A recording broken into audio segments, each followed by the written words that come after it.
پوری اہلیت ہو ذمہ داری اٹھانے کی محکمے کی، ملک کی اکانومی اور معیشت کو آگے لے جانے کی، ملک میں تجارت کو فروغ دینے کی۔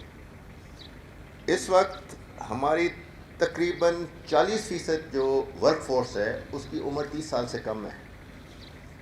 اگلے 5 سال میں ہمارا اندازہ یہ ہے کہ 65% ہماری جو ورک فورس ہوگی وہ 30 سال سے کم ہوگی۔ یہ ایک بڑی اچھی بات ہے کہ اس وقت ینگ جنریشن آئے گی آگے، اور ابھی ہم جو بزرگ بیٹھے ہیں ادھر، یہ میں بھی 5-6 سال میں ہم لوگ ریٹائر ہو جائیں اور کہیں اور چلے جائیں تو یہاں کافی آپ کو نظر آئے گا کہ کم عمر کے افسران ہوں گے جن کے پاس لیڈرشپ رول ہوگا۔ یہ ایک بڑی ذمہ داری ہمارے پہ آتی ہے ایز لیڈرز، ایز ایڈمنسٹریٹرز، کہ ہم اس نوجوان نسل کو اس طرح تیار کریں کہ نہ صرف وہ پیشہ مہارت رکھے بلکہ اس کا اخلاق اچھا ہو، ان کی سوچ اچھی ہو، مثبت سوچ ہو، اور مثبت سوچ کے ساتھ محکمے کو اور ملک کو آگے لے کے چلیں۔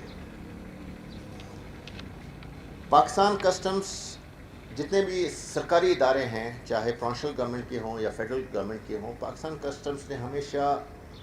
لیڈرشپ رول لیا ہے آٹومیشن میں، جس میں ٹیکنالوجی لائے ہیں محکمے کے اندر، اور اس ٹیکنالوجی کا مقصد ایک ہی ہے ہمارا، وہ یہ ہے کہ سسٹم میں بہتری آنی چاہیے، لوگوں کی پریشانیاں کم ہونی چاہیے۔ 1980 میں پہلا مین فریم کمپیوٹر لگا کسٹم ہاؤس کراچی میں۔ اس وقت لوگوں کو زیادہ اندازہ بھی نہیں تھا کہ کمپیوٹر کیا ہوتا ہے۔ اس کے وہ ایک ابتدا تھی، وہ سفر ابھی جاری ہے، اور یہ سفر جاری رہے گا جس طرح ٹیکنالوجی انوویشن آئے گی تو ہم بھی تیار ہیں انوویشن کے لیے۔